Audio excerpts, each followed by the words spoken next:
Boa noite. Boa noite. O sistema de alertas de desmatamento na Amazônia supera a marca de 8 mil quilômetros quadrados pelo terceiro ano seguido. Mesmo com a redução de 2% desde julho do ano passado. Cálculos de pesquisadores indicam que o Brasil já consumiu em 2022 tudo que a natureza leva um ano inteiro para produzir. Atacado a facadas nos Estados Unidos, o escritor Salman Rushdie, que está sentenciado à morte pelo ayatolá do Irã há mais de 30 anos. O ex-presidente americano Donald Trump é investigado por espionagem. A polícia encontrou documentos ultra-secretos na casa dele.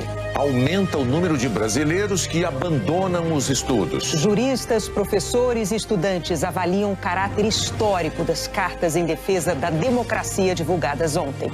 O Jornal Nacional está começando.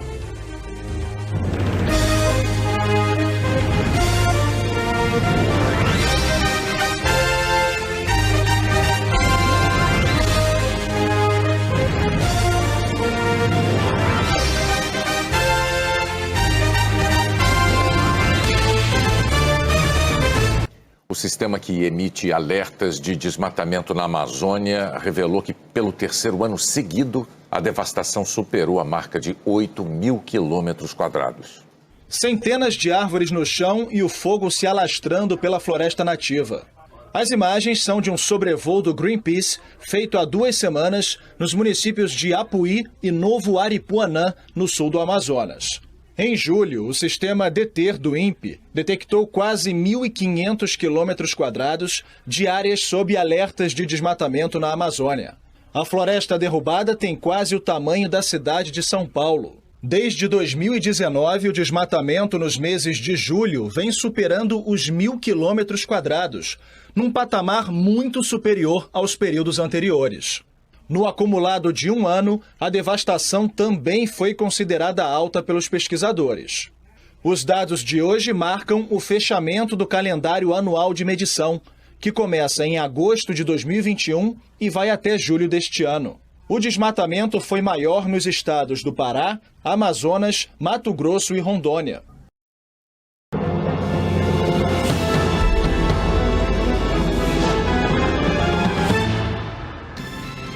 FBI encontra documentos ultra-secretos na mansão de Donald Trump. Ele pode responder por 3 crimes. Polícia americana prende homem que esfaqueou o escritor Salman Rushdie em Nova York. Ministro André Mendonça pede vista e suspende julgamento de investigações contra Bolsonaro no Supremo. Desemprego recua em 22 estados no segundo trimestre. E a contagem regressiva para a Copa do Mundo do Catar. Faltam 100 dias.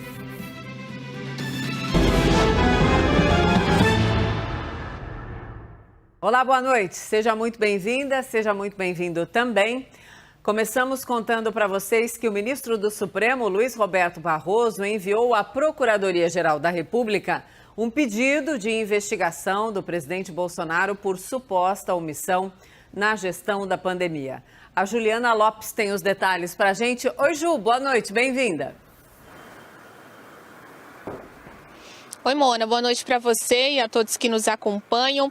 Quem fez esse pedido foi uma associação formada por familiares de vítimas da Covid-19. E eles afirmam que acionaram a Suprema Corte diante da inércia do Ministério Público em dar andamento a uma investigação contra o presidente Jair Bolsonaro. Esse grupo, ele afirma que chegou a pedir informações à Procuradoria-Geral da República, mas não obteve resposta. Eles acusam o presidente Jair Bolsonaro de ter cometido pelo menos 9 crimes relacionados à gestão da pandemia. Essa lista inclui infração de medida sanitária preventiva, charlatanismo, e isso tem relação com as falas do presidente da República sobre medicamentos com ineficácia comprovada para o tratamento da doença, além do uso irregular de recursos públicos e prevaricação.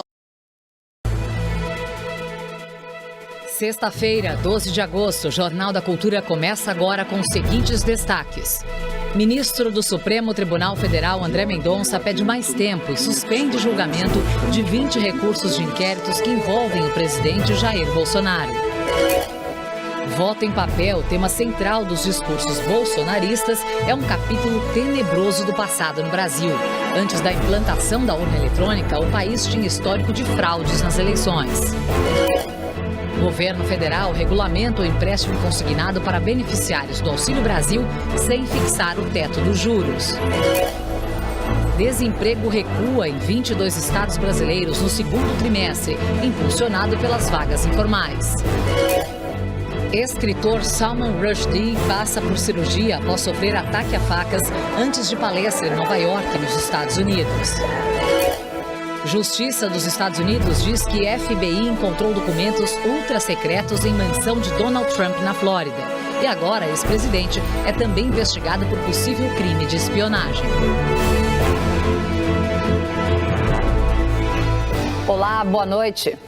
Na bancada de hoje temos a jornalista do jornal Folha de São Paulo e pesquisadora da Universidade de Colômbia, Patrícia Campos Melo, e o economista Gessner Oliveira, professor da Fundação Getúlio Vargas. E você pode fazer comentários pelo Twitter na hashtag Jornal da Cultura. Boa noite, Patrícia, seja bem-vinda. Boa noite, Gessner. Boa noite. Nova pesquisa Genial Quest mostra que a vantagem de Lula sobre o presidente Jair Bolsonaro caiu num eventual segundo turno entre os eleitores de Minas Gerais. O levantamento também apontou a preferência para o governo do estado. Bem-vindo, seja muito bem-vindo aqui a mais uma edição do programa. Você já sabe, para nos acompanhar, pode acessar a página do UOL. São 3 edições todos os dias, de segunda a sexta, 8 da manhã, meio-dia e 6 da tarde. E também você pode acompanhar a UOL News nas redes sociais do UOL. Tem a opção de ver pelo Facebook, pelo TikTok, na Twitch e no YouTube, nosso canal no YouTube também transmitindo. Estou vendo aqui, tem enquete, vamos colocar aqui na tela. Você que nos assiste pelo YouTube pode votar, tá? A pergunta é se você concorda com a fala de André Janones sobre a comunicação na campanha eleitoral. A gente vai falar sobre isso abrindo... Quer dizer, não abrindo, mas vai ser um dos primeiros destaques aí do nosso programa de hoje. O Janones propõe uma comunicação mais voltada para o Facebook, atingindo um público maior, segundo ele, né? Um público que hoje cai muito nessas correntes de WhatsApp, né? Que geralmente trazem notícias falsas, inclusive. A gente vai falar mais sobre as redes sociais e como elas podem ser importantes, tanto para Lula como para Bolsonaro, ainda nessa edição. Uma foto da primeira-dama Michele Bolsonaro, que a gente está vendo aí, ao lado de Juliana Lacerda, a esposa de Guilherme de Pádua, condenado por matar a atriz Daniela Pérez em 1992. O encontro teria ocorrido no último domingo em Belo Horizonte, onde Michele e o presidente Bolsonaro foram assistir a um culto em uma igreja batista. Essa foto foi divulgada inicialmente pela jornalista Fábia Oliveira do IG e ganhou repercussão rápida nas redes sociais. Rapidamente também, Guilherme de Pádua gravou um vídeo para dizer que não estava no culto e ele criticou também o trabalho da imprensa. Nem ao culto eu fui. Eu estou nesse período agora, isso modificou muito a minha vida, eu estou bem quieto na minha casa. A minha esposa, ela foi ao culto e foi parabenizar o pastor Márcio, porque é um pastor que tem um diferencial muito grande no Brasil. Minha esposa foi lá parabenizar. Quando ela foi, tinha ali uma fila de, vamos dizer assim, fãs ou admiradores da primeira-dama, ou pessoas que queriam ter uma foto com a primeira-dama. A minha esposa vai nessa fila, sem ninguém saber quem ela é, sem a primeira-dama nem imaginar quem ela é, e tira uma fotografia, como uma fã, como uma tiete.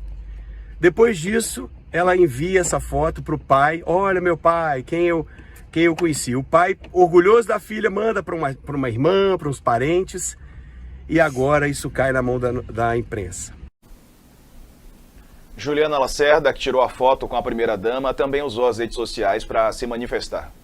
Gente, vazou uma foto minha com a primeira-dama, falando que eu sou amiga íntima dela, e isso é mentira. Simplesmente estava em uma comemoração dos 50 anos do pastor Márcio, e ela estava presente nessa festa, e eu, como todos ali estavam, em uma fila para poder tirar foto com ela.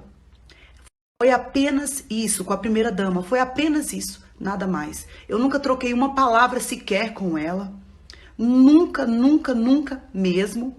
Ela nem sabia quem eu era, ela simplesmente foi lá, gentil que é, uma pessoa extremamente simples, uma mulher de Deus, porque eu sou fã, e ela tirou essa foto comigo, como todos ali nessa fila. Sobre esse e outros assuntos, eu falo agora com os colunistas aqui do UOL, Kennedy Alencar e Leonardo Sakamoto. Amigos, sejam muito bem-vindos. Escritor jurado de morte pelo Irã há mais de 30 anos sofre atentado à faca em Nova York. Salman Rushdie está internado em estado grave. Reunião na Band entre jornalistas e representantes dos 6 candidatos com direito a participar do debate presidencial define as regras do encontro. Donald Trump deve ser acusado de reter documentos ultra-secretos do governo americano e põe em perigo a segurança nacional. Desemprego cai em 22 dos 27 estados no segundo trimestre. Entre os jovens, o índice é o menor desde 2015. Para quem ainda não comprou o presente do Dia dos Pais, Comércio anuncia promoções. Menor de idade faz arrastão em restaurante e rouba 15 pessoas em São Paulo. Iate avaliado em 120 milhões de reais pega fogo no litoral da Espanha. O recorde de Filipão. Primeiro técnico a chegar em 6 semifinais de Libertadores. O berço da música clássica na reportagem especial Viena e a terra natal de Mozart. Lua cheia e ressaca, combinação perfeita para surfistas na Baía de Guanabara. O Jornal da Band está no ar. Jornal da Band. Boa noite. Aconteceu nesta sexta-feira um atentado terrível em Nova York. Um homem esfaqueou um dos escritores mais famosos e lidos em todo o mundo. O inglês Salman Rushdie estava num lugar aberto ao público para dar uma palestra, quando o agressor invadiu o palco e atacou o pescoço dele. O escritor está entre a vida e a morte. Há 33 anos, ele foi jurado de morte pelo Irã por causa de um livro com um personagem inspirado no profeta Maomé e que foi considerado ofensivo pelos muçulmanos. A cobertura completa desse caso você vai ver daqui a pouco, aqui no Jornal da Band. Veja hoje no SBT Brasil, o escritor Salman Rushdie, condenado à morte pelo Irã nos anos 80, é esfaqueado nos Estados Unidos e passa por cirurgia. Assaltante armado rouba funcionários e causa pânico numa escola de São Paulo. A polícia cumpre mandados contra diretores do Sindicato dos Motoristas de São Paulo, suspeitos de lavagem de dinheiro. E a classificação do Atlético Paranaense na Libertadores no último minuto do jogo. Já, já. Olá, boa noite. Boa noite. A sensação de insegurança nas grandes cidades causou o aumento da procura por carros blindados. Em São Paulo, em apenas 3 horas, uma quadrilha fez 6 vítimas. As ações foram registradas por câmeras de segurança. Veja agora outros destaques do dia. Pesquisa mostra a queda do desemprego em 22 estados. Escritor jurado de morte por líder iraniano é atacado com golpe de faca em Nova York. Polícia liberta a influenciadora digital que era agredida e mantida em cárcere pelo namorado. E a misteriosa morte de 2 irmãos por envenenamento. A suspeita é uma vizinha. A partir de hoje, quem passar trote na polícia ou nos bombeiros no estado de São Paulo vai pagar multa, e uma multa bem alta. Mais de R$2.000. O dinheiro arrecadado será usado para melhorar os serviços de emergência e também em campanhas de educação contra essa prática lamentável. Os Pingos nos Is. Oferecimento Crise dos Três Poderes. Uma produção original Brasil Paralelo. Jovem Pan apresenta Os Pingos nos Is. Especial Eleições 2022. Olá, muito boa noite para você. São 18 horas em São Paulo. Seja muito bem-vindo. Já estamos no ar. Começa aqui mais uma edição de Os Pingos nos Is. Hoje, sexta-feira, dia 12 de agosto de 2022. Estaremos juntos aqui até às 8 da noite. Hoje com Augusto Nunes, Guilherme Fiuza, José Maria Trindade, a Ana Paula Henkel e completando o time, hoje com a gente, Fábio Piperno. Vamos aos destaques do programa de hoje. Bolsonaro ironiza a leitura de carta na USP e chama evento de micareta do PT. Imprensa e redes sociais espalham notícia falsa sobre o almoço do presidente com Guilherme de Pádua. E depois do STF, senadores discutem elevar o próprio salário. Isso e muito mais agora, aqui em Os Pingos nos Is. Opinião. Hora de colocar os pingos nos is. O presidente Jair Bolsonaro usou as redes sociais para chamar de micareta do PT o ato desta quinta-feira na Faculdade de Direito da USP, no qual foi lida uma carta em alegada defesa da democracia. No Jornal da Globo, analisamos novos números sobre o avanço da destruição na Amazônia. O desemprego volta a recuar, mas a informalidade continua recorde. O ataque ao escritor Salman Rushdie, jurado de morte pelo regime dos ayatolás no Irã. Trump investigado por espionagem. Na casa dele foram encontrados dezenas de documentos ultra-secretos. Os brasileiros que concorrem à bola de ouro. Messi fora do páreo depois de 17 anos. E tem Skank na coluna do Nelson Mota. Até já!